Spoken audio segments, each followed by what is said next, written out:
Hello guys, स्वागत है आपका एपीएस ऑनलाइन क्लासेस में। आज हम टेंसेस का सेकंड पार्ट पढ़ने जा रहे हैं।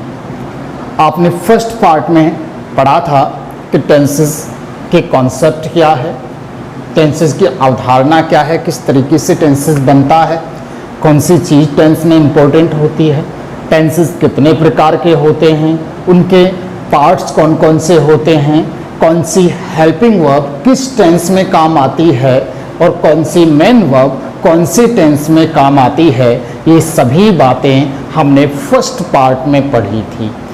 आज हम टेंस को डिफाइन करके पढ़ रहे हैं। सबसे पहले हम बात करेंगे प्रेजेंट के इंडेफिनेट टेंस के बारे में। आपने इंडेफिनेट का मतलब फर्स्ट पार्ट में समझा था। इंडेफिनेट का मतलब होता है अनिश्चित। इंडेफिनेट का मतलब होता है अनिश्चित। जब कोई कार्य या उस कार्य का समय अनिश्चित होता है तो वो टेंस कौन सी टेंस में गिना जाता है? इंडेफिनेट टेंस में गिना जाता है। हम दोनों चीज़ें इसके अंदर पढ़ रहे हैं। एक कॉम्पिटिटिव लेवल का भी हम पढ़ रहे हैं, बोर्ड लेवल का भी हम पढ़ रहे हैं, चाहे वो आरबीएससी हो चाहे वो सीबीएसई हो। तो प्रेजेंट इंडेफिनेट टेंस में सबसे जरूरी जो चीज होती है वो होती है प्रेजेंट इंडेफिनेट में पहचान। जी हाँ, आइडेंटिफिकेशन सबसे इंपॉर्टेंट चीज होती है किसी भी टेंस को पहचानने के लिए, किसी भी टेंस को आइडेंटिफाई करने के लिए। तो सबसे पहले हम टेंस की पहचान के बारे में यानी कि आइडेंटिफिकेशन के बारे में जानते हैं। तो पहचान होती क्या है? पहचान आदमी के बारे में जानकारी और उसके रूप के बारे में वर्णन करती है। मान लीजिए मैं आपको किसी का नाम बता दूं और आपसे कहूं कि उस व्यक्ति को ढूंढ कर लाइए, तो नाम से आप उस व्यक्ति को ढूंढ नहीं सकते। उसके साथ मुझे आपको क्या बतानी होगी? पहचान बतानी होगी। मैं आपको क्या बताऊंगा? उसकी पहचान, कि उसने कैसे कलर का जैकेट पहना है, उसने कैसे कलर के शूज पहने हैं, वो कैसा दिखता है, उसका चेहरा, उसकी अपीयरेंस कैसी है, उसकी पहचान कैसी है। तो आप उसे मिनटों में, चुटकियों में ढूंढ कर ले आओगे। तो वही बात इंपॉर्टेंट है। हमें जरूरत किस चीज की है, हमें जरूरी क्या चीज है, वो है पहचान। तो आइडेंटिफिकेशन क्या होती है? प्रेजेंट सिंपल की। हिंदी वाक्य जो होते हैं उन वाक्यों के अंत में आपको कुछ इस तरीके के वर्ड दिखाई देंगे। ता है, ती है, ते हैं, ताहम, ते हो आदि शब्द आपको वाक्य के अंत में मिलेंगे। तो ये जो ता है, ती है, ते हैं, ये जो शब्द हैं, ये आपकी प्रेजेंट सिंपल या प्रेजेंट इंडेफिनेट टेंस की पहचान होते हैं। तो सिंपल सी बात है, हमने समझा कि प्रेजेंट इंडेफिनेट टेंस की पहचान क्या है। तो प्रेजेंट इंडेफिनेट की पहचान क्या है? ता है, ती है, ते है, ता हूं, ते हो आदि जो शब्द हैं, यही प्रेजेंट इंडेफिनेट की पहचान होती है। अब अगर बात करें टेंस के सेंटेंसेस के बारे में, अब हम ट्रांसलेशन सीख रहे हैं, तो टेंस के सेंटेंसेस के बारे में बात करते हैं कि सेंटेंसेस का निर्माण कैसे होता है, सेंटेंसेस किस तरीके से मेकओवर किए जाते हैं, किस तरीके से बनाए जाते हैं। तो चलिए शुरू करते हैं, देखते हैं सेंटेंस किस तरीके से बनते हैं। तो सेंटेंस बनाने के लिए हमने पढ़ा था कि सेंटेंस में तीन चीजों की जरूरत होती है। फर्स्ट सब्जेक्ट होता है, वर्ब होती है और ऑब्जेक्ट होता है। ध्यान दीजिए मेरी बात पर। हमने पढ़ा था कि प्रत्येक सेंटेंस को, किसी भी सेंटेंस को बनाने के लिए तीन चीजें इंपॉर्टेंट हैं। फर्स्ट हो गया सब्जेक्ट, सेकंड हो गई वर्ब और थर्ड हो गया ऑब्जेक्ट। क्लियर है? सबसे इंपॉर्टेंट क्या बताया था हमने? फर्स्ट पार्ट में कहा था कि सेंटेंस को बनाने के लिए तीन चीजें चाहिए, लेकिन सबसे इंपॉर्टेंट चीज क्या है? तो सबसे इंपॉर्टेंट चीज क्या है? वर्ब है। वर्ब है। अब वर्ब हमें क्या बताती है? वर्ब हमें आइडेंटिफिकेशन बताती है। वर्ब हमें आइडेंटिफिकेशन बताती है। क्या बताती है? आइडेंटिफिकेशन यानी कि क्या बताती है? पहचान। क्या बताती है? पहचान। तो हमें कार्य के बारे में बताती है, वर्क के बारे में बताती है। तो वर्क ही हमारा सबसे इंपॉर्टेंट चीज है, तो इसीलिए वर्क इंपॉर्टेंट हो गई। अब एक सेंटेंस बनाने के लिए तीन चीजें की जरूरत थी, सब्जेक्ट, वर्ब और ऑब्जेक्ट। अब हम एक सीधा सा पैटर्न, एक रूल बना लेते हैं, एक फॉर्मूला तैयार कर लेते हैं। तो इसके लिए हमें दो चीजों की जरूरत होती है जो हर टेंस में अलग अलग मिलेंगे। हमने कॉन्सेप्ट पढ़ा था फर्स्ट पार्ट में हेल्पिंग वर्ब का और मेन वर्ब के बारे में। तो आपने पढ़ा था ना कि प्रेजेंट इंडेफिनिट टेंस में कौन सी हेल्पिंग वर्ब काम आती है, आपको याद होगा। तो हेल्पिंग वर्ब कौन सी काम आती है, हेल्पिंग वर्ब बताइए प्रेजेंट सिंपल टेंस में कौन सी काम आती है, और मेन वर्ब बताइए मेन वर्ब कौन सी काम आती है प्रेजेंट सिंपल टेंस में। तो हेल्पिंग वर्ब काम आ रही थी हमारे पास डू या डज, और मेन वर्ब आ रही थी वर्ब की कौन सी फॉर्म, फर्स्ट फॉर्म, यही था। हेल्पिंग वर्ब कौन सी काम आ रही थी, डू और डज, और मेन वर्ब कौन सी आ रही थी, वर्ब की फर्स्ट फॉर्म। ठीक है, अब हम इस टेंस को एग्जाम्पल से समझते हैं। तो चलिए एग्जाम्पल देखते हैं इसके। सबसे पहले एग्जाम्पल समझने के लिए हमने लिया है अफर्मेटिव सेंटेंस। अफर्मेटिव सेंटेंस यानी कि हकारात्मक वाक्य, अर्थात ऐसे वाक्य जिनमें काम कैसा हो, हाँ हो, जिनमें कार्य कैसा हो, सकारात्मक हो। सकारात्मक यानी कि पॉजिटिव, यानी इसी सेंटेंस को कई और नामों से जाना जा सकता है। इसी को अफर्मेटिव कहते हैं, इसी को कहते हैं पॉजिटिव, और इसी को कहा जाता है सिंपल। तो सिंपल सेंटेंस कहो, पॉजिटिव कहो या अफर्मेटिव कहो, सेंटेंस वही होता है। तो समझने के लिए हमने सबसे पहले एक रूल तैयार किया है। फर्स्ट में हमने लगाया है सब्जेक्ट, क्योंकि सकारात्मक जो वाक्य होता है उसमें काम करने वाला अर्थात कर्ता सब्जेक्ट सबसे पहले होता है, जिसको हम कहते हैं प्राइमरी, सबसे प्राथमिक होता है। उसके बाद हमने लगाया है वर्ब। वर्ब की हमने कौन सी फॉर्म लगाई है, फर्स्ट फॉर्म। उसके बाद हमने लगाया है एस या ई एस। उसके बाद हमने लगाया ऑब्जेक्ट। उसके बाद हमने लगाया ईटीसी यानी एटसेट्रा, जिसका मतलब होता है शेष वाक्य। अब सवाल ये कि सर हमारे पास तो हेल्पिंग वर्ब यहाँ थी, हमारे पास यहाँ हेल्पिंग वर्ब थी कौन सी, डू या डज। हमने डू डज का तो यूज किया ही नहीं है। तो आपको इस बात का ध्यान रखना है कि कभी भी प्रेजेंट इंडेफिनेट के अफर्मेटिव सेंटेंस में किसका यूज नहीं होगा, डू डज का यूज नहीं होगा। यहाँ डू डज का यूज न होकर, हेल्पिंग वर्ब का यूज न होकर, केवल वर्ब की कौन सी फॉर्म का यूज होगा, फर्स्ट फॉर्म का। और उस फर्स्ट फॉर्म के साथ हमको क्या जोड़ना पड़ेगा, एस या ई एस जोड़ना पड़ेगा। अब सवाल एस या ई एस क्यों जोड़ना पड़ेगा, तो उस सवाल के बारे में हम आगे बात करते हैं कि एस या ई एस लगेगा और एस या ई एस में से कौन सा लगेगा, कब लगेगा। तो सबसे पहले हम फर्स्ट सेंटेंस के बारे में बात करते हैं। पहला एग्जाम्पल आप देखिए। पहला एग्जाम्पल कहता है कि वह अपना पाठ याद करता है। सिंपल सा है, लिखा हुआ है आपके सामने, वह अपना पाठ याद करता है। अब हमने सबसे पहले प्रेजेंट इंडेफिनेट की आइडेंटिफिकेशन, पहचान के बारे में जाना था, तो आपने पहचान के बारे में जान लिया है। बताइए इसमें क्या दिया हुआ है। तो मैंने आपको बताया था कि भाई ता है, ती है, ते है। तो आप देखिए इसमें क्या दिया हुआ है, ता है। तो जो ये लास्ट में दिया हुआ है ये हमेशा वर्ब होती है हिंदी वाक्य के अंत में, यही कहा था हमने। तो वर्ब हमेशा पहचान को बताती है, तो ये हमारी क्या है, वर्ब है, राइट, ये हमारी वर्ब है। अब याद करता है वर्ब हो गई। अब सवाल ये कौन याद करता है, तो याद करने वाला कौन है, वह है। तो वह हमारा क्या हो जाएगा, सब्जेक्ट, क्योंकि काम को, वर्ब को करने वाला ही क्या होता है, सब्जेक्ट होता है। अब सवाल यह है कि भाई क्या याद करता है, क्या याद करता है। तो जब उसका जवाब निकलता है कि भाई अपना पाठ याद करता है, तो ये हमारा क्या हो जाएगा, ऑब्जेक्ट। ये हमारा क्या हो जाएगा, ऑब्जेक्ट। अब आप मेरी बात पे ध्यान दीजिए। हमने सबसे पहले वर्ब को ढूंढा। वर्ब को कैसे ढूंढा कि जहां पहचान होती है, उस पहचान या पहचान जिसके साथ जुड़ी होती है वो हमारी क्या होती है, वर्ब। वो कहां मिलती है, वाक्य के अंत में। ठीक है, वर्ब से हमने सवाल किया कौन लगा के, कि कौन याद करता है। तो कौन लगाने से जो जवाब हमारे पास आया वो हमारा क्या बन गया, वो हमारा बन गया सब्जेक्ट।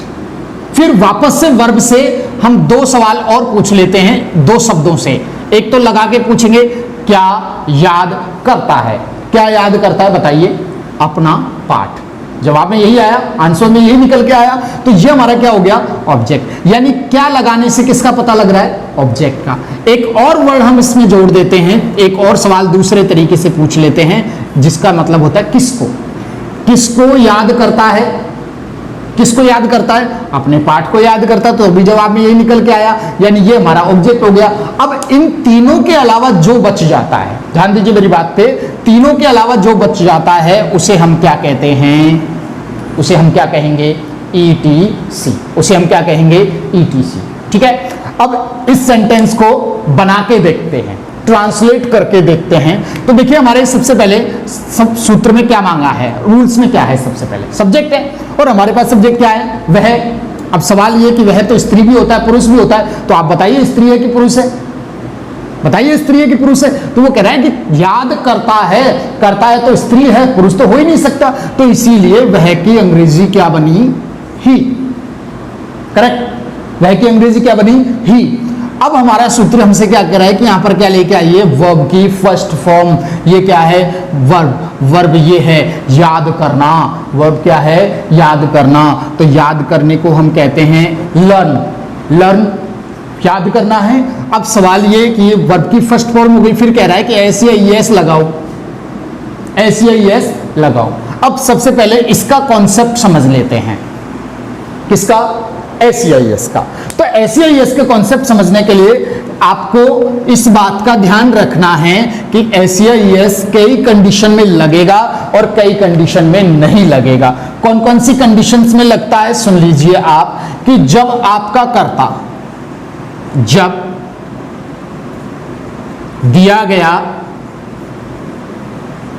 कर्ता यानी कि सब्जेक्ट थर्ड पर्सन तथा सिंगुलर नंबर यानी कि एक वचन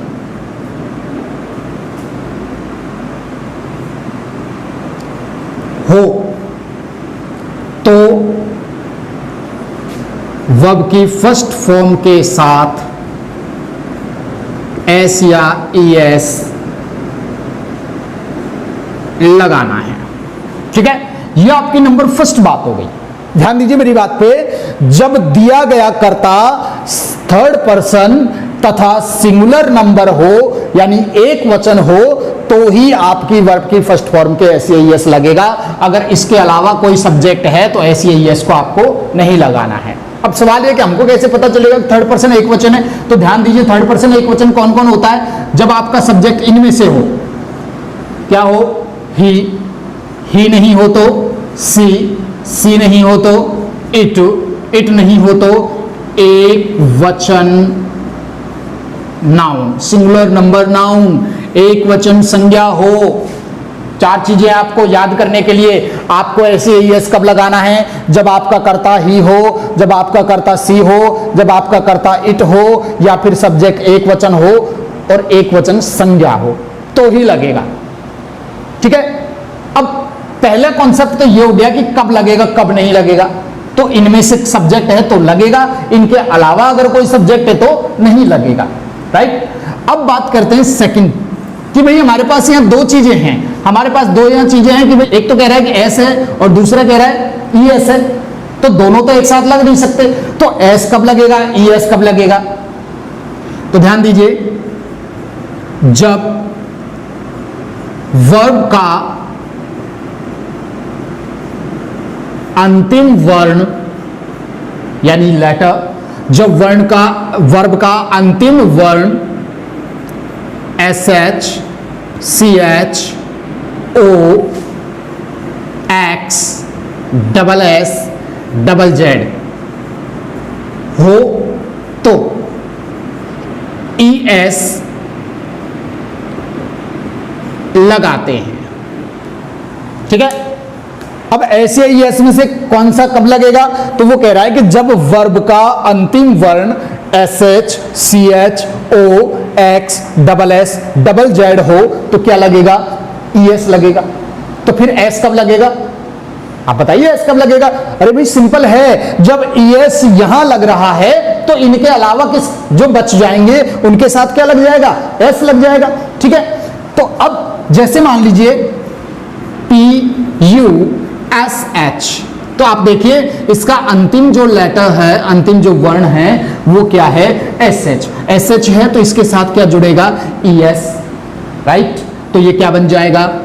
PUSH, ES, पुसिस। ठीक है, नेक्स्ट जैसे मान लीजिए आपने कई बार लिखा हुआ देखा होगा गो, इसका अंतिम वर्ण क्या है? अंतिम लेटर क्या है? इसका लास्ट लेटर O है। O है तो इसके साथ क्या जुड़ेगा? ES, क्योंकि इनमें से है, ES जुड़ेगा तो ये क्या बन जाता है? गोज। आपने देखा होगा कई बार लिखा हुआ गोज लिखा हुआ होता है तो वो ऐसे ही बनता है। इसके अलावा जैसे मान लीजिए EAT, ईट, तो इसमें लास्ट लेटर क्या है इसका? T। इनमें से तो नहीं है ना, नहीं है तो क्या जुड़ेगा इसके साथ में? S। ये क्या बन जाएगा? ईट्स। बात समझ में आ गई? जब वर्ब का अंतिम वर्ण SH, CH, O, X, SS, ZZ हो तो ES लगाते हैं, और इनके अलावा हो तो क्या लग जाएगा? S लग जाएगा। ठीक है, तो ये दो बातें हमारी हो गई कि ऐसे ES कब लगेगा और कब नहीं लगेगा, और S कब लगेगा, ES कब लगेगा। ठीक है, अब सवाल ये कि सर ये लगता क्यों है ऐसी ES? हम इसके बिना भी काम चला सकते हैं, क्यों तो लगता है, क्यों नहीं लगता? तो इसमें सबसे जरूरी बात यह हो जाती है कि ये सब्जेक्ट के अकॉर्डिंग काम करता है। किसके अकॉर्डिंग काम करता है? सब्जेक्ट के। ऐसी जो वर्ब होती हैं, ऐसी जो क्रियाएं होती हैं वो सब्जेक्ट के अकॉर्डिंग काम करती हैं। ऐसी वर्ब को फिनिट वर्ब कहा जाता है। कैसी वर्ब कहा जाता है इनको? Finite verb. इन वर्ब्स को कहते हैं फिनिट। कैसी वर्ब कहते हैं इनको?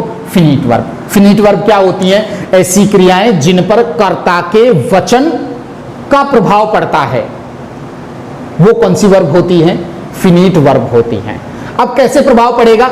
जैसे भाई हमारा सब्जेक्ट सिंगुलर नंबर है, जैसे ही, आप बताइए सिंगुलर नंबर है प्लूरल नंबर है? सिंगुलर नंबर है ही। और जैसे एक हो गया दे, ठीक है, तो सिंगुलर है प्लूरल है? भाई ये हो गया सिंगुलर नंबर, ये हो गया प्लूरल नंबर। तो अब इनके साथ में जो हम वर्ब लगाएंगे वो वर्ब भी सिंगुलर या प्लूरल नंबर होनी चाहिए। तो सिंगुलर नंबर सब्जेक्ट है तो वर्ब सिंगुलर नंबर आएगी, प्लूरल नंबर आएगी, सिंगुलर नंबर आएगी। और प्लूरल नंबर सब्जेक्ट है तो वर्ब भी कैसे नंबर की आएगी? प्लूरल नंबर की आएगी।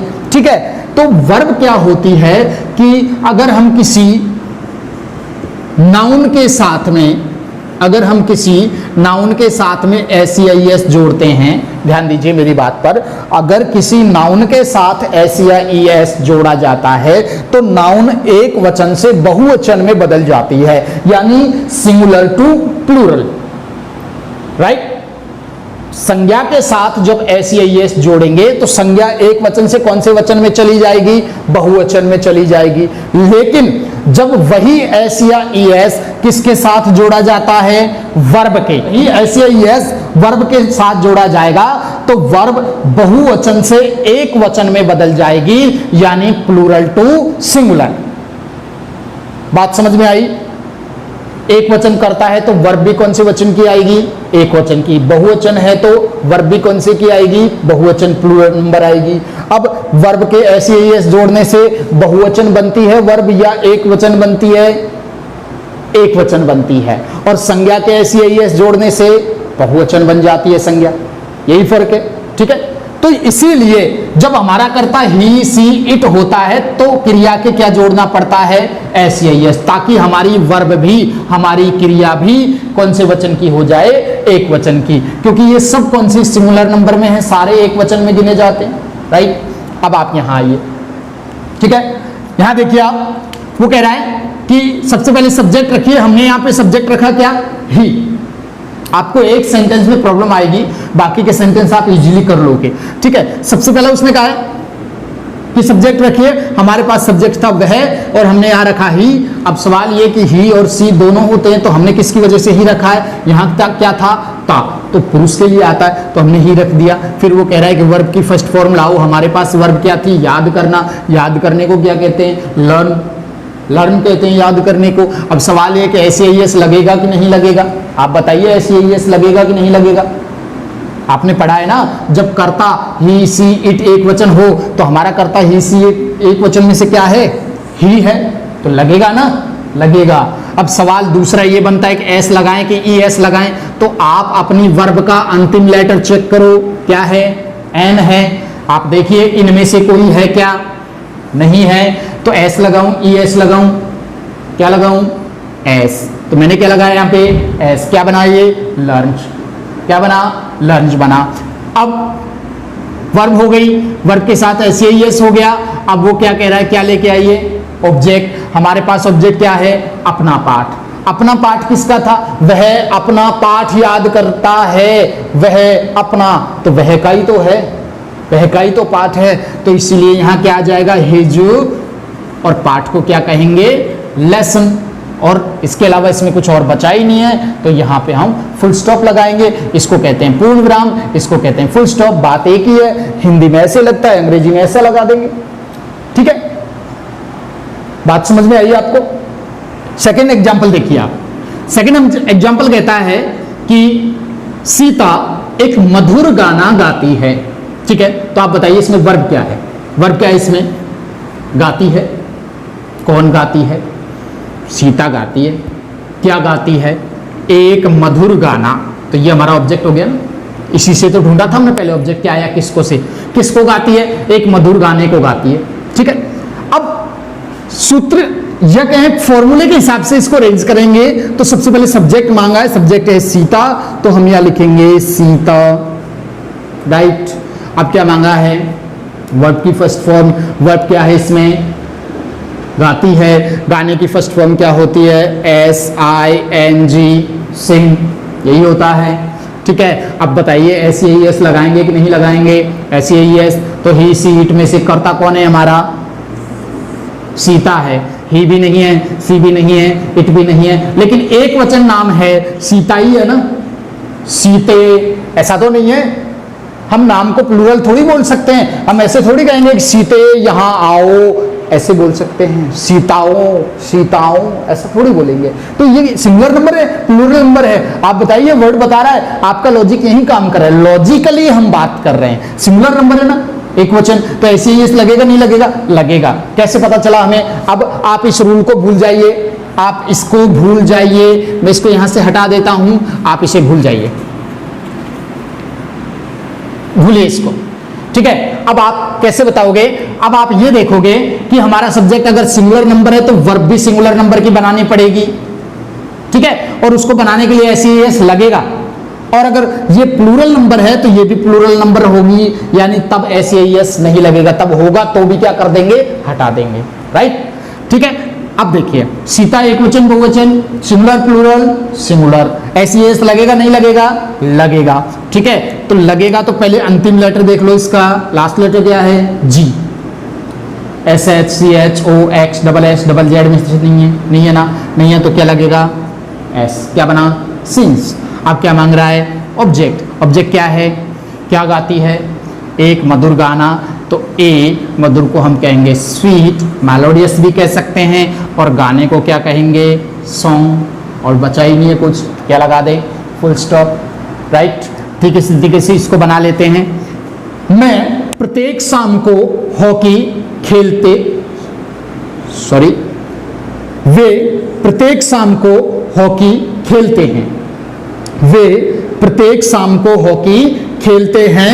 तो यहां आप देखिए कि वर्ब कौन सी है? वर्ब कौन सी है? यहां पे वर्ब है खेलते हैं। ठीक है, वर्ब कौन सी है? खेलते हैं। कौन खेलते हैं? वे। तो वे हमारा क्या हो गया? सब्जेक्ट हो गया। क्या खेलते हैं? क्या खेलते हैं? हॉकी खेलते हैं। तो हॉकी हमारा क्या हो गया? ऑब्जेक्ट हो गया। फिर ये क्या है सर? फिर ये क्या बचा है? अगर ये ऑब्जेक्ट हॉकी हो गया तो फिर ये क्यों लिखा है? अरे ये क्या है भाई? इसको क्या कहेंगे? ETC, यही तो शेष वाक्य है, यही तो वो है जो हमारे 3 चीजों को ढूंढने के बाद बच गया है, उनको लिखने के बाद भी बच गया है, राइट। अब इसको फिर से अरेंज करेंगे। सबसे पहले सब्जेक्ट मांगा है, सब्जेक्ट है वे, तो वे प्लूरल नंबर है, प्लूरल नंबर वे को क्या कहेंगे? दे, यही कहते हैं ना, वे को क्या कहेंगे? दे। वर्ब की फर्स्ट फॉर्म, वर्ब क्या है? खेलना, खेलने को क्या कहते हैं? खेलने को क्या कहते हैं? प्ले।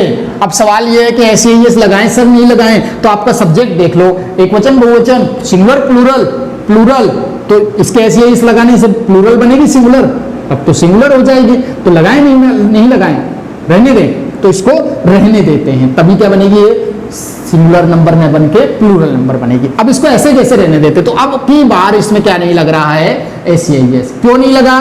क्योंकि ये प्लूरल है तो ये भी प्लूरल हो गई। अब क्या मांग रहा है? ऑब्जेक्ट। ऑब्जेक्ट क्या है भाई? क्या है? हॉकी। तो हमने यहां लिखा क्या खेलते हैं? हॉकी, ठीक है।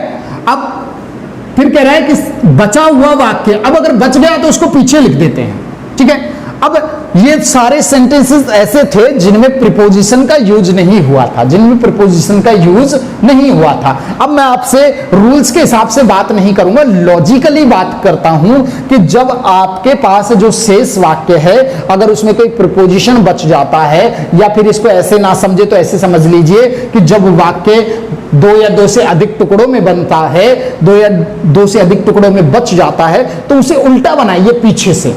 उसे कैसे बनाइए? पीछे से। बोल के देख लीजिए, आपको बोलने से पता चल जाएगा। तो वो कह रहा है कि को, तो प्रत्येक शाम को, तो शाम जो होता है ना, उसमें को जो होती है वो इनको दर्शाता है। ये प्रीपोजिशन का नियम ऐसा है कि evening, morning, in the morning, in the evening, इस प्रकार इनका यूज होता है। तो हमने को की जगह कौन सा लगा दिया? इन लगा दिया। अब प्रत्येक शाम, तो प्रत्येक को कहेंगे एवरी, और शाम को कहेंगे इवनिंग, ठीक है।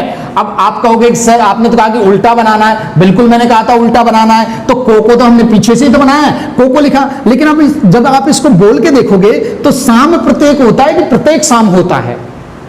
प्रत्येक शाम होता है। तो ठीक उसी तरीके से अंग्रेजी भी इसी तरीके की बात करेगी, एवरी इवनिंग बात करेगी, एवरी इवनिंग बात कर रही है, ठीक है। तो वही बनेगा, they play hockey in every evening, ठीक है।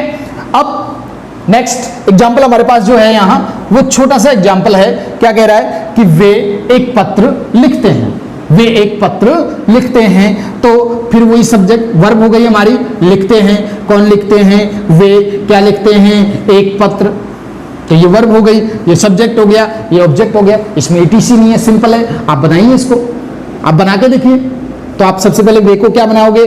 दे लिखते हैं कि स्पेलिंग WRIT, ये वर्ब की फर्स्ट फॉर्म हो गई। अब ऐसे यस लगेगा कि नहीं लगेगा?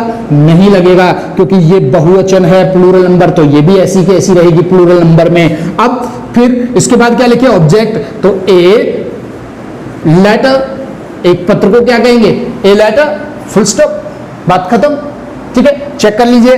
फिर कह रहा है कि मोना स्कूल जाती है, जाती है क्या हो गई? वर्ब। कौन जाती है? मोना। कहां जाती है? तो कहां तो हमने लिखा है नहीं, क्या जाती है? स्कूल जाती है। किसको जाती है? स्कूल को जाती है। तो ये हमारा ऑब्जेक्ट हो गया। आप चाहो तो इसको बिना ऑब्जेक्ट के भी लिख सकते हो, ठीक है। तो मोना को हम क्या लिखेंगे कि मोना सब्जेक्ट हो गया, वर्ब क्या है? जाती है, गो। अब भाई बताइए SEIS लगेगा कि नहीं लगेगा? लगेगा। मोना सिंगुलर नंबर है, तो SEIS में से O की वजह से इसमें क्या लगा? ES। तो आपको ध्यान रखना, जब कभी भी आपके पास गो वर्ब आ जाए, कौन सी? GO, गो वर्ब आ जाए और आपके पास ऑब्जेक्ट मौजूद हो, तो इसके तुरंत बाद आपको कौन सा प्रीपोजिशन लगाना है? टू लगाना है। गोज टू, और ऑब्जेक्ट क्या है आपका? School, right. अब देखिए, वे मेरे साथ खेलते हैं, खेलते हैं क्या हो गई? वर्ब। कौन खेलते हैं? वे। क्या खेलते हैं? इसमें कुछ है ही नहीं। फिर ये क्या है? तो ETC। आप देखिए यहां ऑब्जेक्ट नहीं है।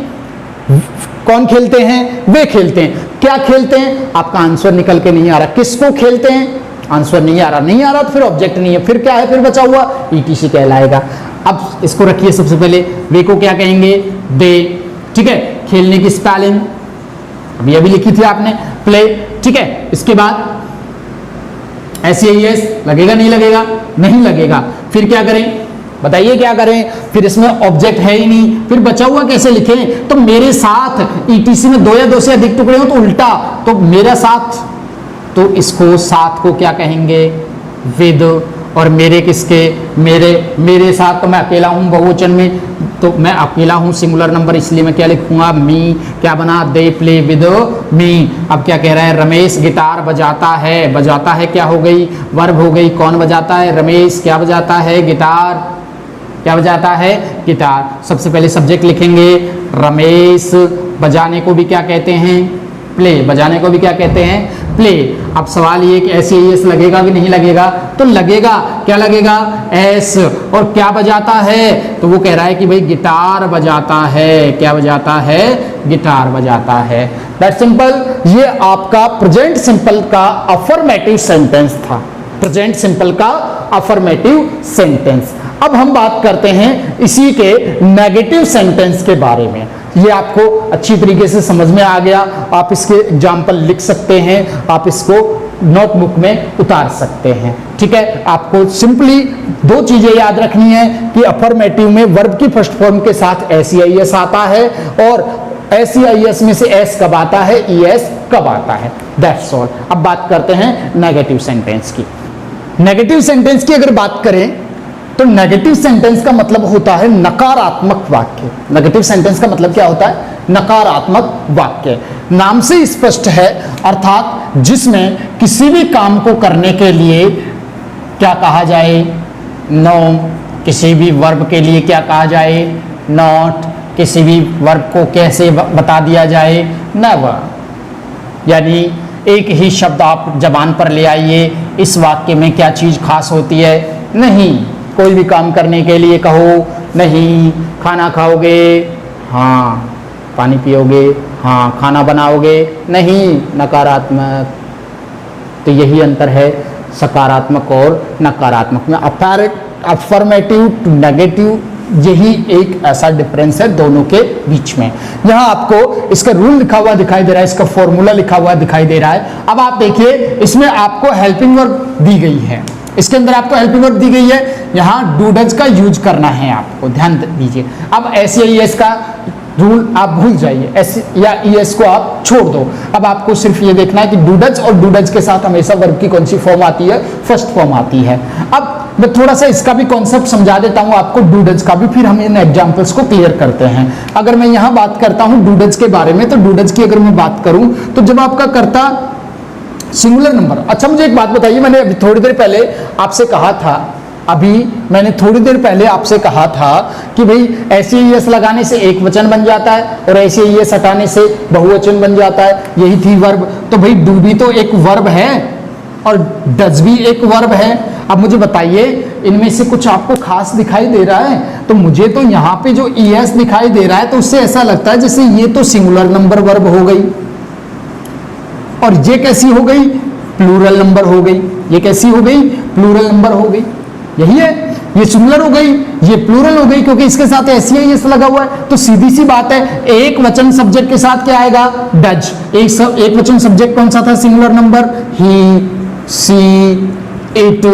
और एक वचन संज्ञा यानी सिंगुलर नंबर नाउन, एक वचन नाउन के साथ तो क्या आएगा? डज।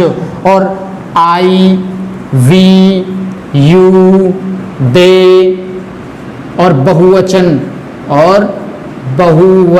नाउन के साथ क्या आएगा? डू आएगा। ही, सी, इट एक वचन के साथ तो क्या आएगा? डज। आई, वी, यू, दे इनके साथ क्या आएगा? डू। याद हो जाएगा। अब बात करते हैं एग्जाम्पल्स के बारे में। एग्जाम्पल की अगर बात करें तो जैसे यहां लिखा हुआ है, वह खाना नहीं खाती है। पहले खाती थी, पहले खाती है, आप नहीं खाती, ठीक है।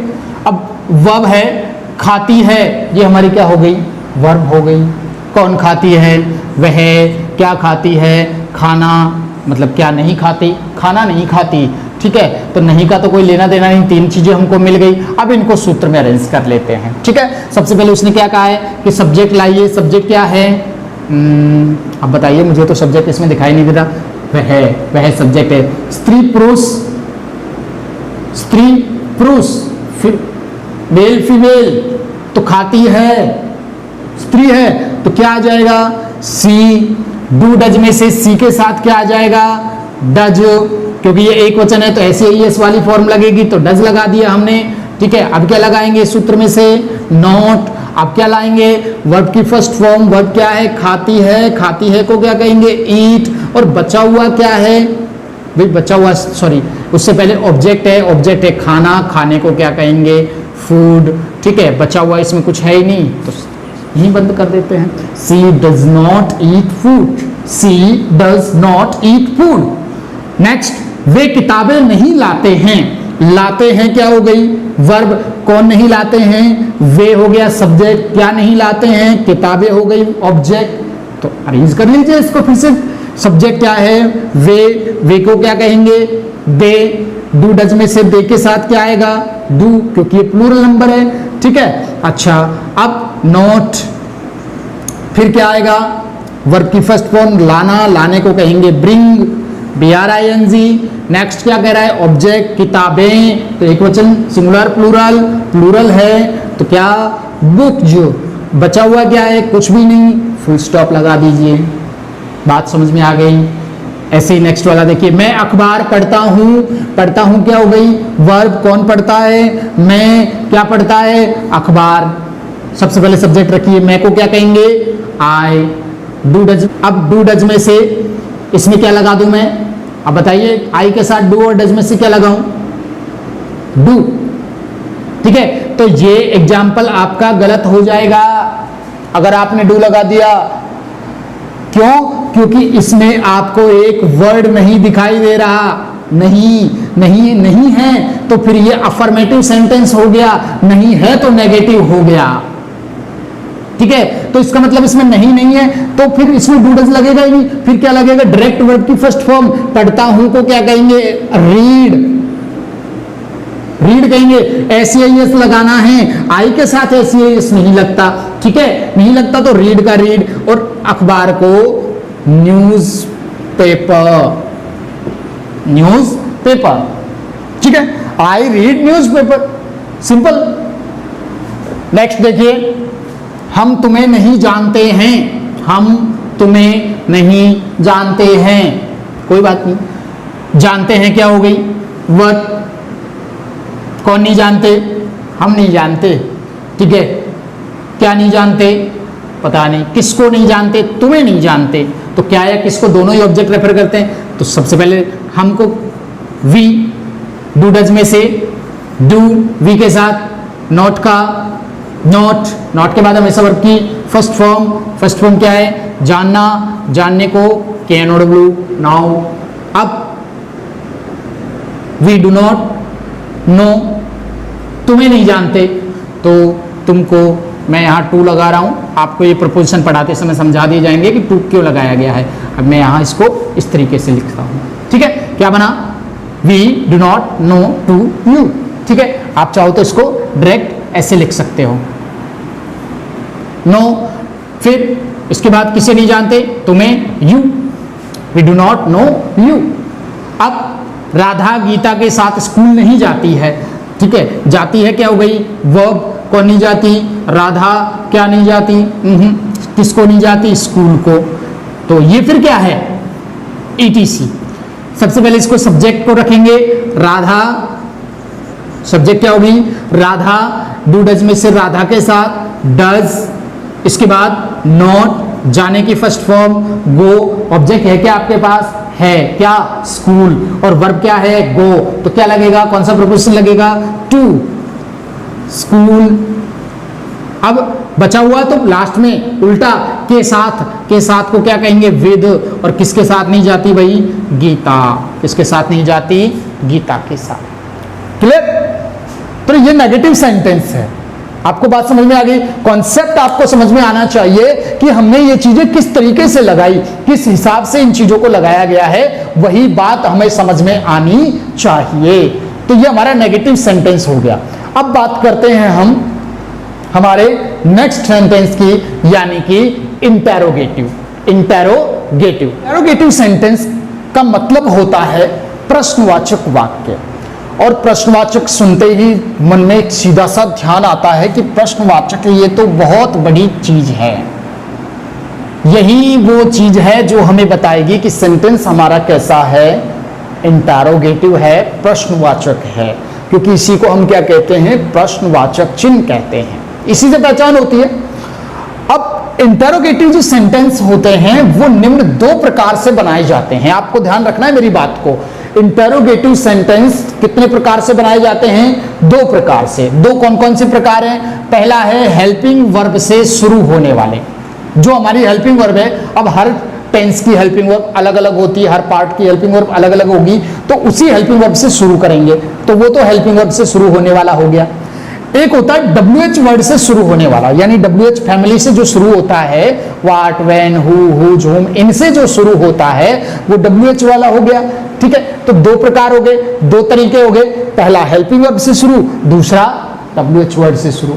अब सवाल ये कि हमें पता कैसे चलेगा कि हेल्पिंग वर्ब से शुरू करें कि WH वर्ड से शुरू करें। ठीक है, तो इस सवाल का, इस समस्या का समाधान भी हम देख लेते हैं। तो चलिए मेरे साथ देखते हैं। ये है हमारा सवाल, हेल्पिंग वर्ब से कब शुरू करें। तो भाई हेल्पिंग वर्ब से वाक्य को कब शुरू हमें करना है, तो हम इस बात को जान लेते हैं। तो हेल्पिंग वर्ब से कब शुरू करें, पहले मेरी बात को जान लीजिए, उसके बाद हम बात करेंगे कि जैसे मान लीजिए हमारे पास ये सेंटेंस है और ये सेंटेंस कैसा है, इंटरोगेटिव। कैसा सेंटेंस है, इंटरोगेटिव सेंटेंस है। अगर इस सेंटेंस की शुरुआत, अगर इसकी बिगिनिंग, अगर इसके प्रारंभ में आपको हिंदी में ये वर्ड मिल जाता है, कौन सा, क्या, आपको हिंदी में क्या क्या मिल जाता है, क्या वर्ड मिल जाता है, तो आपको कौन सी चीज से स्टार्ट करना है, कौन से सूत्र से स्टार्ट करना है, हेल्पिंग वर्ब वाले से। कौन से स्टार्ट करना है, हेल्पिंग वर्ब वाले से। जब वाक्य की शुरुआत कौन से वर्ड से हो, क्या से, और वाक्य कैसा होना चाहिए, प्रश्नवाचक, तो हमें कौन सा सूत्र लगाना है, कौन सी हेल्पिंग वर्ब लगानी है, किससे शुरू करना है, हेल्पिंग वर्ब से शुरू करना है। क्लियर है बात? कब लगेगा, जब शुरू शुरू में कौन सा शब्द आ जाए, क्या, केवल यही मिलेगा, इसके अलावा कौन, कब, कहां, ऐसे शब्द आपको नहीं मिलेंगे। ये आपको सबसे पहले मिलेगा। अगर सबसे पहले ये शब्द है और वाक्य प्रश्नवाचक है तो आप किससे स्टार्ट करोगे, हेल्पिंग वर्ब से। क्लियर है? अब हमारा सवाल था कि WH से कब करें। तो WH से कब करें, तो देखिए कि जब हमारे पास सेंटेंस होता है और वो सेंटेंस कैसा हो, प्रश्नवाचक, तो ये इसकी बिगिनिंग हो गई और ये इसका हो गया लास्ट, एंड। ठीक है, अब वो कह रहा है कि जब वाक्य के मध्य में, तो मध्य यहां हो गया, ना तो शुरू में ना लास्ट में, जब वाक्य के बीच में प्रश्नसूचक शब्द, प्रश्नसूचक शब्द। अब प्रश्नसूचक शब्द कौन से होते हैं, जैसे क्या, कौन, कब, कहां, कैसे, किसको। ठीक है, तो ये सब क्या है, प्रश्नसूचक शब्द है, जो वाक्यों को कैसा बना देते हैं, प्रश्नवाचक बना देते हैं, प्रश्न की सूचना देते हैं, प्रश्नवाचक बना देते हैं, वो प्रश्नसूचक शब्द है। जब वाक्य के मध्य में ये कहीं भी आपको बीच में मिल जाएं, शुरू में नहीं मिलकर बीच में अगर ये मिल जाते हैं, तो हमें कौन से सूत्र का यूज करना है, WH वर्ड का। हमें किसका इस्तेमाल करना है, WH वर्ड का इस्तेमाल करना है। बात समझ में आ गई? अब हम बात कर रहे हैं इंटरोगेटिव सेंटेंस के बारे में, प्रश्नवाचक वाक्य के बारे में। हमने पढ़ा था कि दो प्रकार के होते हैं, एक हेल्पिंग वर्ब वाला होता है, एक WH वर्ड वाला होता है। तो मैंने दोनों सूत्र आपको अलग अलग लिख दिए हैं, दोनों चीजें अलग अलग कर दी हैं। अब आप दोनों के एग्जाम्पल सेपरेटली समझ लीजिए। सबसे पहले बात करते हैं हेल्पिंग वर्ब वाले की। तो हेल्पिंग वर्ब वाला सूत्र कब लगेगा, तो मैंने आपसे कहा था कि जब वाक्य के शुरू में कौन सा वर्ड आ जाए, कौन सा वर्ड आ जाए, क्या, कौन सा वर्ड आ जाए वाक्य के स्टार्टिंग में, क्या वर्ड। ठीक है, तो हमें कौन सा सूत्र लगाना है, हेल्पिंग वर्ब वाला। तो अभी हम इसमें ये वाला सूत्र लगाएंगे। और जब वाक्य के बीच में प्रश्नसूचक शब्द आ जाते हैं, जैसे इसके वाक्य के सेंटर में आ गया है, इसमें कौन सा है जिसकी वजह से ये प्रश्नवाचक हो रहा है, आप ढूंढ लीजिए उसको। तो ये रहा, इसमें कौन सा है, तो ये रहा। ठीक है, तो ये सारे प्रश्नवाचक, प्रश्नसूचक शब्द हैं, तो इसमें हेल्पिंग वर्ब वाला सूत्र लगाते हैं। अब सवाल यह है कि बनाता है, ये तो हो गई हमारी वर्ब, कौन बनाता है, वह क्या बनाता है, खाना। ठीक है, तीनों चीजें हमने ढूंढ ली है। अब डू डज में से यहाँ किसका इस्तेमाल करेंगे हम, डू डज में से यहाँ किसका इस्तेमाल करेंगे, तो हमारा सब्जेक्ट देख लीजिए वह सिंगुलर नंबर है, तो डू डज में से सिंगुलर नंबर के साथ तो एक ही चीज आएगी, क्या आएगी, डज। ठीक है, स्त्री पुरुष, पुरुष है तो सब्जेक्ट क्या आ जाएगा यहाँ पे, ही। ठीक है, अब वर्ब की फर्स्ट फॉर्म मांग रहा है, बनाता है, बनाने को कहते हैं मेक, आप चाहो तो कुक का इस्तेमाल कर सकते हो। ठीक है, मेक हो गया, क्या बनाता है, खाना, खाने को क्या कहेंगे, फूड। क्या इसमें ईटीसी है, जी नहीं, कुछ नहीं बचा, नहीं बचा तो क्या लगाएंगे, क्वेश्चन मार्क, प्रश्नवाचक चिन्ह लगाएंगे। ठीक है, नेक्स्ट वाला देखिए, क्या मैं कपड़े धोता हूं, धोता हूं क्या हो गई, वर्ब, कौन धोता, मैं, क्या धोता, कपड़े, ऑब्जेक्ट। ठीक है, अब डू डज में से मैं के साथ क्या आता है, तो मैं को आई कहते हैं, आई के साथ क्या आएगा, डू, आपका सब्जेक्ट हो जाएगा आई। ठीक है, वर्ब, सब्जेक्ट हो गया, डू डज हो गया, सब्जेक्ट हो गया। अब वर्ब की फर्स्ट फॉर्म धोता हूं, धोने को कहते हैं वॉश, WSS। ठीक है, अब ऑब्जेक्ट क्या धोता है, कपड़े, क्लॉथ्स। ठीक है, अब ETC है ही नहीं इसमें, तो डायरेक्ट क्या लगा देंगे, क्वेश्चन मार्क। नेक्स्ट सेंटेंस देखिए, क्या तुम मुझे जानते हो, जानते हो क्या हो गई, वर्ब, कौन जानते हो, तुम, किसको, मुझे। ठीक है, अब इसमें सबसे पहले डू डज, तुम यानी यू के साथ क्या आएगा, डू, सब्जेक्ट हो गया आपका यू। वर्ब की फर्स्ट फॉर्म जानना, KNOW, नो। ठीक है, फिर ऑब्जेक्ट मुझे यानी मी। ठीक है, और question mark, do you know me. ठीक है, क्लियर है। नेक्स्ट WH वर्ड वाला देख लेते हैं, वह क्या बनाता है, बनाता है क्या हो गई, वो, कौन बनाता है, वह, क्या तो है ही नहीं और तो कुछ इसमें, तो अब इसमें क्या बीच में है, मध्य में है सेंटेंस के, तो WH वर्ड। अब ये कह रहा है कि स्टार्टिंग में WH वर्ड लगाओ, तो इसमें WH वर्ड कौन सा है, जिसकी वजह से ये प्रश्नवाचक हुआ है, जिसकी वजह से क्या हुआ है, प्रश्नवाचक। वही वर्ड कौन सा है इसमें, WH वर्ड। इसमें कौन सा है, ये है, इसमें कौन सा है, ये सारे WH वर्ड है। तो सबसे पहले कह रहा है कि WH वर्ड लेके आओ, तो क्या इधर आएगा, तो यहां क्या की अंग्रेजी क्या बनेगी, वॉट, क्या बनेगी, वॉट। अब डू और डज में से आपका सब्जेक्ट देख लो, वह है, वह के साथ क्या लग जाएगा, डज। स्त्री पुरुष, पुरुष, तो क्या आएगा सब्जेक्ट आपका ही। आपकी वर्ब क्या है यहाँ, बनाता है, बनाने को क्या कहेंगे, मेक। ऑब्जेक्ट इसमें है नहीं, ETC है नहीं, क्या लगा देंगे, question mark. What does he make. बात समझ में आ गई होगी आपको। नेक्स्ट कह रहा है कि हम जनवरी में कहां जाते हैं, जाते हैं क्या हो गई, वर्ब, कौन जाते हैं, हम, किसको जाते हैं, ऑब्जेक्ट ही नहीं है इसमें। फिर ये क्या है, तो ये क्या है, ETC। तो सबसे पहले क्या रखें, तो वो कह रहा है कि वाक्य के बीच में WH वर्ड है, तो WH वर्ड पहले ले आओ। कहां को क्या कहते हैं, वेयर, कहां को क्या कहते हैं, वेयर। डू डज में से सब्जेक्ट है हम के साथ डू डज में से क्या बनेगा, डू, और हम की अंग्रेजी क्या बनेगी, वी। वर्ब की फर्स्ट फॉर्म, जाने की फर्स्ट फॉर्म क्या होती है, go. Where do we go. Object है क्या, नहीं है, तो टू नहीं लगेगा। फिर बचा क्या है, जनवरी में, मे को क्या कहेंगे, इन, और जनवरी, जनवरी, क्वेश्चन मार्क। ठीक है, वेयर डू वी गो इन जनवरी। तुम कहां, तुम वहां क्यों जाते हो, जाते हो क्या हो गई, वर्ब, कौन जाता है, तुम, वहां, ये ETC में चला जाएगा। तो क्योंकि अंग्रेजी क्या हो जाएगी, वाई, क्योंकि अंग्रेजी वाई। डू डज में से तुम के साथ यानी यू के साथ डू, आपका सब्जेक्ट तुमको क्या कहेंगे, यू। आपकी वर्ब जाना, गो। ठीक है, ऑब्जेक्ट है क्या, नहीं है, तो फिर बचा हुआ वहां यानी कि देयर, और लास्ट में क्या लगा दें, प्रश्नवाचक। तो ये आपका इंटरोगेटिव सेंटेंस था जो कंप्लीट हो गया। इसके बाद इंटरोगेटिव नेगेटिव होता है, उसमें सब्जेक्ट के बाद नॉट लग जाता है। उसके बारे में हम बाद में बात करेंगे। अभी मैंने आपसे थोड़ी देर पहले कहा था कि इसमें कॉम्पिटिटिव लेवल भी है, इसमें कंपटीशन लेवल भी है।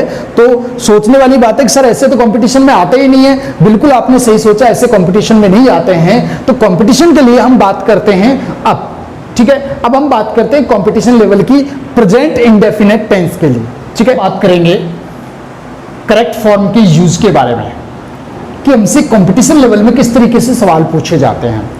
हमें एक सेंटेंस देके उसमें वर्ब की करेक्ट फॉर्म फिल करवाई जाती है। करेक्ट फॉर्म फिल करवाने के लिए वो हमें कुछ आइडेंटिफिकेशंस, कुछ वर्ड्स देता है जिसकी वजह से हमें उसकी पहचान करनी होती है और उस सेंटेंस में हमें करेक्ट फॉर्म का यूज करना होता है। अभी हम क्योंकि प्रेजेंट इंडेफिनेट टेंस पढ़ रहे हैं तो प्रेजेंट इंडेफिनेट टेंस में हमें याद रखना है कि जो हेल्पिंग वर्ब होती है वो होती है डू या डज प्लस वर्ब की कौन सी फॉर्म आती है, फर्स्ट फॉर्म, या जहां डू डज नहीं आता वहां वर्ब की फर्स्ट फॉर्म प्लस उसके साथ क्या आता है, एस या ईएस आता है। आपको ये बात याद रखनी है प्रेजेंट इंडेफिनिट टेंस में। तो कहां कहां हमें यूज करना है इस डू डज का या फर्स्ट फॉर्म का, कब करना है, तो देखिए नंबर फर्स्ट देखते हैं। नंबर फर्स्ट कहता है कि शाश्वत सत्य, ऐसा सत्य जिसे सब मानते हो, जिसमें किसी प्रूफ की आवश्यकता नहीं हो, किसी सबूत की जरूरत नहीं हो। सार्वभौमिक सत्य जिसे सर्वभूमि स्वीकार करती है, जिसे हम यूनिवर्सल ट्रुथ कहते हैं। अगर वो वाक्य में आपको मिल जाता है, वाक्य में अगर आपको यूनिवर्सल ट्रुथ मिल जाता है, सार्वभौमिक सत्य मिल जाता है, तो उसमें आपको या तो डू डज लगाना है या वर्ब की फर्स्ट फॉर्म या उसके साथ एस या ईएस लगाना है। अब सार्वभौमिक सत्य जैसे सूर्य पूर्व से निकलता है, ये सार्वभौमिक सत्य है। इसमें किसी प्रकार के सबूत की आवश्यकता नहीं है, इसमें किसी प्रकार के प्रूफ की आवश्यकता नहीं है, ठीक है। जैसे पानी 100 डिग्री सेल्सियस पर उबलता है, पानी 0 डिग्री सेल्सियस पर जम जाता है, ये सार्वभौमिक सत्य है। दिशाएं 4 हैं, सूर्य पश्चिम में छिपता है, सूर्य चंद्रमा 1 हैं, पृथ्वी सूर्य के चक्कर लगाती है, ये सभी सार्वभौमिक सत्य हैं, ठीक है। अगर ये आपको वाक्य में मिल जाते हैं, जैसे the sun blank rise in the east, तो सूर्य पूर्व में निकलता है, सभी को पता है, तो इसमें वर्ब के फर्स्ट फॉर्म का यूज होगा। अगर ये प्रश्नवाचक होता है या नकारात्मक होता तो do does plus first form का यूज हो जाता, ठीक है। नेक्स्ट, आदत यानी कि हैबिट दर्शाने के लिए, जो हमारे डेली रूटीन की हैबिट है उसे दर्शाने के लिए भी वर्ब की फर्स्ट फॉर्म या उसके साथ एस या डू डज का यूज किया जाता है। जैसे मैं सुबह चाय पीता हूं, मैं प्रतिदिन स्कूल जाता हूं, मैं हर रोज मंदिर जाता हूं, तो ये मेरी क्या है, आदतें हैं। ये मेरी क्या हैं, आदतें हैं। इनको दर्शाने के लिए मुझे किसका यूज करना पड़ेगा, या तो do does plus first form का या वर्ब की फर्स्ट फॉर्म के प्लस एस या ईएस का। अभी हम इनको एग्जाम्पल के द्वारा समझेंगे, लेकिन फिलहाल हम इनको एक बार नोट्स के तौर पर देख लेते हैं। फिर कहता है कि निश्चित कार्य या स्वभाव का बोध कराने के लिए जो नेचर होता है। अब निश्चित कार्य क्या है, ये निश्चित कार्य क्या है, ऐसा कार्य जो केवल उसी चीज के द्वारा किया जाए जिसके लिए वो निश्चित होता है। ऐसा कार्य जो उसके द्वारा ही किया जाए जिसके लिए उसे निश्चित किया जाता है, तो वो निश्चित कार्य हो जाता है। जैसे कानों से क्या करते हैं, सुनते हैं, आंखों से क्या करते हैं, देखते हैं, मुंह से बोलते हैं, दांतों से चबाते या काटते हैं, खाते हैं, हाथों से काम करते हैं, तो ये निश्चित कार्य हैं। फिर कह रहा है कि स्वभाव, नेचर क्या है, नेचर को दर्शाने के लिए, जैसे फूल सुगंध देते हैं, मक्खी गाती है या गुनगुनाती है या भिन भिनाती है, ठीक है, कोयल गाती है, तो ये क्या है, स्वभाव है। ये क्या है, स्वभाव है। सूर्य के चक्कर लगाना पृथ्वी का क्या है, स्वभाव है, नेचर है उसका, ठीक है। क्रिकेट कमेंट्री के लिए, क्रिकेट की कमेंट्री करते वक्त जब क्रिकेट की कमेंट्री की जाती है तो उस समय भी प्रेजेंट इंडेफिनिट टेंस का यूज किया जाता है। जैसे the player plays very well, Virat Kohli runs very fast, Mahendra Singh Dhoni does good keeping, keeps well. तो ये कमेंट्री के लिए भी यूज किया जाता है प्रेजेंट इंडेफिनिट टेंस का, यानी कि do does plus first form या वर्ब की फर्स्ट फॉर्म का। और कहां करते हैं, समाचार पत्र की हेडलाइंस के लिए। जो ऊपर ऊपर हेडलाइंस आती है समाचार पत्र में, न्यूज़पेपर में, उसके लिए भी किसका यूज करते हैं, प्रेजेंट इंडेफिनिट टेंस का। जैसे 2 मर्डरर्स एस्केप, 2 खूनी भाग निकले। The gunman shoots the man, innocent man. Gunman ने, बंदूक वाले ने एक मासूम आदमी को मार डाला या गोली मार दी। तो इसमें भी हम किसका यूज करते हैं, इसमें भी यूज करते हैं हम प्रेजेंट सिंपल टेंस, यानी कि do does plus first form या फर्स्ट फॉर्म के एस या ईएस का। और कहां करते हैं, पहले से तय भविष्य के कार्य या घटना के लिए। ऐसा काम जो पहले से तय होता है, जो टाइम टेबल के अनुसार होता है, जिसे पहले से निश्चित कर लिया जाता है, लेकिन वो होगा कब, भविष्य में। जैसे बस 4:30 बजे चलेगी।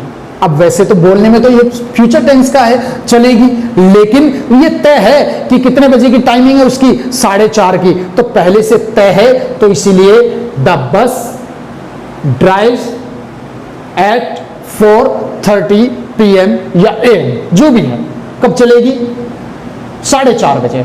जैसे पिताजी अगले महीने रिटायर्ड होंगे, अगले महीने रिटायर होंगे, सेवानिवृत्त होंगे, तो पिताजी अगले महीने, the father retires, will retire या सेल रिटायर नहीं आएगा, क्या आएगा, रिटायर्स, क्योंकि रिटायर होना पहले से तय होता है, टाइम टेबल के अनुसार पहले से तय कर लिया जाता है। तो उसमें आपको किसका यूज करना है, वर्ब की फर्स्ट फॉर्म या उसके साथ एस या ईएस का। शर्त वाले वाक्य में कंडीशनल सेंटेंस, कंडीशनल सेंटेंस क्या होते हैं, जब वाक्य में आपको इफ मिल जाए, वाक्य में क्या मिल जाए, इफ, और इफ के बाद एक सेंटेंस हो, फिर कॉमा लग के फिर से एक सेंटेंस आ जाए। इफ एक सेंटेंस हो और कॉमा लग के फिर एक सेंटेंस आ जाए, तो ऐसे वाक्य को कंडीशनल, शर्त वाले वाक्य कहते हैं। इनमें शर्त लगाई जाती है। जैसे if he works hard he will pass, शर्त है कि अगर वो कठिन परिश्रम करेगा तो वो क्या हो जाएगा, पास हो जाएगा। अगर वो कठिन परिश्रम करता है तो वो क्या हो जाएगा, पास हो जाएगा। तो ध्यान रखना है आपको। तो यहां 2 सेंटेंस आपको मिलेंगे, ए और बी। शर्त वाले वाक्य में आपको बता रहा हूं, शर्त वाले वाक्य के बारे में हम बात कर रहे हैं।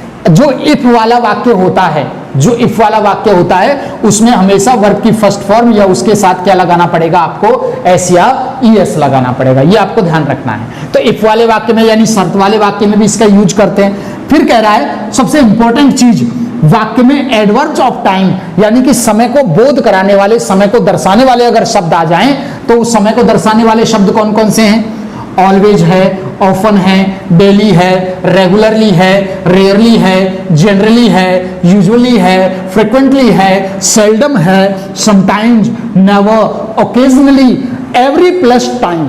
एवरी प्लस टाइम का मतलब एवरी शब्द तो हो, लेकिन एवरी के बाद समय हो। जैसे every day, every night, every month, every week, every year. ठीक इसी तरीके से each day, each night, each week, each month, each year. तो इस प्रकार शब्द अगर एडवर्ब ऑफ टाइम है तो वहां भी रिक्त स्थान में आपको do does plus first form या वर्ब की फर्स्ट फॉर्म का यूज करना है। अब हम इसको समझते हैं एग्जाम्पल के द्वारा। जो चीजें हमने लिखी थी उन्हीं के अकॉर्डिंग बात करते हैं। सबसे पहला आप देखिए कि they often blank go to the movies. अभी हमने पढ़ा था कि सेंटेंस में हमको क्या करना है कि वो वर्ड्स ढूंढने हैं, वो शब्द ढूंढने हैं या वो पहचान ढूंढनी है जो उसने हमें बताई है कि इसकी वजह से ये प्रेजेंट इंडेफिनिट टेंस में माना जाता है। तो वो पहचान हम ढूंढ रहे हैं। तो मैं देखूं कि they often blank go to the movies. आप बताइए उनमें से कौन सी चीज है। तो मुझे यहां पे ऑफन दिखाई दे रहा है, ऑफन दिखाई दे रहा है। दूसरा ये कि ऑफन है तो 2 चीजें कंफर्म हो जाती हैं। कौन सी 2 चीजें कंफर्म हो जाती हैं कि भाई या तो इसमें डू डज प्लस वर्ब की कौन सी फॉर्म आएगी, फर्स्ट फॉर्म, और या फिर इसमें वर्ब की फर्स्ट फॉर्म प्लस क्या लगेगा, एस या ईएस। कंफर्म है। अच्छा, अब देखना है कि डू डज आएगा कि वर्ब की फर्स्ट फॉर्म आएगी। तो अगर ये वाक्य प्रश्नवाचक होता या नेगेटिव होता तो do does plus first form आती है, लेकिन क्योंकि ये सिंपल है और ना इसमें नॉट है तो इसमें केवल वर्ब की फर्स्ट फॉर्म या उसके क्या लगेगा, एस या ईएस लगेगा। तो देखना ये, अब दे सिंगुलर नंबर है, प्लूरल नंबर है, प्लूरल नंबर है तो एस ईएस लगेगा कि नहीं लगेगा, नहीं लगता। अभी पढ़ा था हमने ठीक है, तो इसमें गो का गो, क्योंकि ये जो ब्रैकेट में फॉर्म दी जाती है ये हमेशा वर्ब की कौन सी फॉर्म होती है, फर्स्ट फॉर्म, और फर्स्ट फॉर्म से ही बाकी सारी फॉर्म्स तैयार की जाती हैं वर्ब की। तो ये फर्स्ट फॉर्म को हमने ऐसे के ऐसे लिख दिया, ऐसे ही इसके नहीं लगेगा। क्यों नहीं लगेगा? क्योंकि कौन से वचन का है, बहुवचन का, प्लूरल नंबर। अगर ये सिंगुलर नंबर होता तो यहां ऐसे ही एस लगता, नहीं है तो नहीं लगेगा। नेक्स्ट एग्जांपल देखिए, आई blank drink milk in the morning. ये कैसा सेंटेंस है?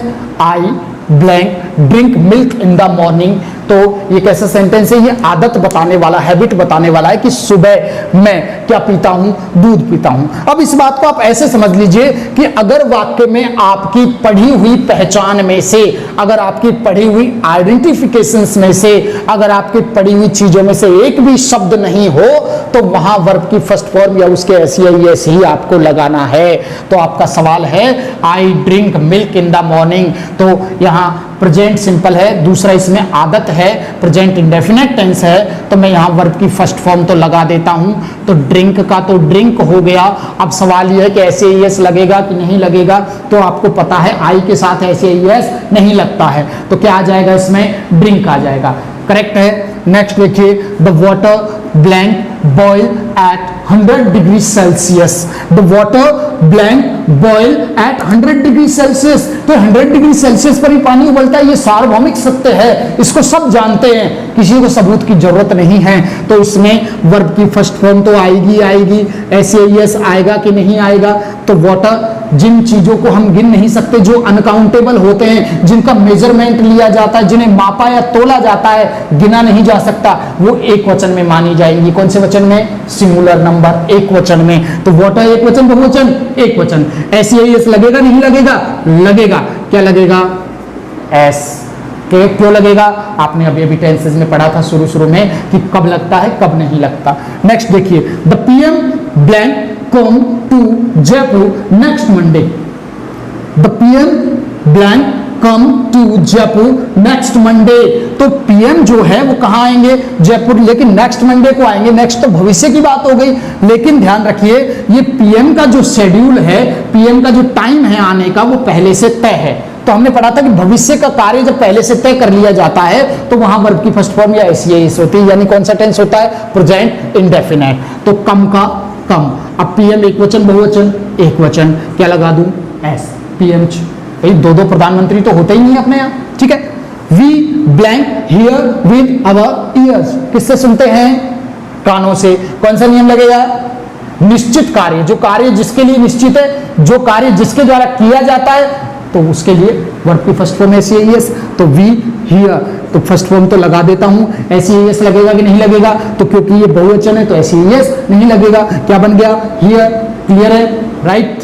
नेक्स्ट, ब्लैंक द रोज, फिर ब्लैंक स्मेल स्वीट, और फिर प्रश्नवाचक। तो ये वाक्य प्रश्नवाचक है, इंटरोगेटिव सेंटेंस है।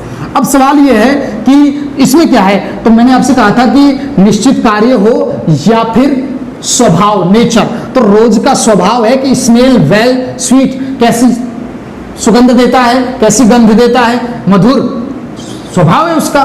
तो इसमें वर्ब की फर्स्ट फॉर्म आनी चाहिए, लेकिन वाक्य कैसा है? प्रश्नवाचक। तो फर्स्ट फॉर्म में आकर do does plus first form आएगी। तो रोज एक वचन, बहुवचन एक वचन, एक वचन है तो इसमें तो आ जाएगी डज, और इसमें वर्ब की फर्स्ट फॉर्म स्मेल का स्मेल, करेक्ट, ठीक है। Hari never go to office late. Adverb of time, आप देखिए वहां आपको ये वर्ड मिलेगा नेवर। दूसरा ये आदत भी दर्शा रहा है कि वो कभी लेट स्कूल नहीं जाता, तो इसमें गो का गो ऐसे यस लगेगा कि नहीं लगेगा? लगेगा, क्योंकि हरी एक वचन है तो इसके क्या जुड़ेगा? यस। क्या हो जाएगा? गोज। नेक्स्ट क्या है? If he blank work hard he will pass. मैंने अभी आपको कंडीशनल सेंटेंस बताए थे, जिसमें एक सेंटेंस तो वो जिसमें इफ जुड़ा हुआ हो, और एक वो जो अलग से हो। तो जिसमें इफ जुड़ा होता है उसमें फर्स्ट फॉर्म या एस लगता है, ठीक है। लेकिन आपको ध्यान रखना है कि अगर यहां सेल विल दिया गया है दूसरे सेंटेंस में, दूसरे सेंटेंस में क्या दिया गया है? सेल या विल दिया गया है, तो ही इधर फर्स्ट फॉर्म या उसके एस लगेगा। तो ही के साथ फर्स्ट फॉर्म वर्क का तो वर्क आ जाएगा, एस में से क्या लग जाएगा? एस, क्योंकि यहां पर ही है, एक वचन सिंगुलर नंबर है। तो इस तरीके से क्वेश्चंस आपके कंपटीशन या बोर्ड लेवल के एग्जाम में पूछे जाते हैं। ठीक है, उम्मीद है आपको बात समझ में आ गई होगी। तो प्रेजेंट इंडेफिनिट टेंस हमारा क्लियर हुआ।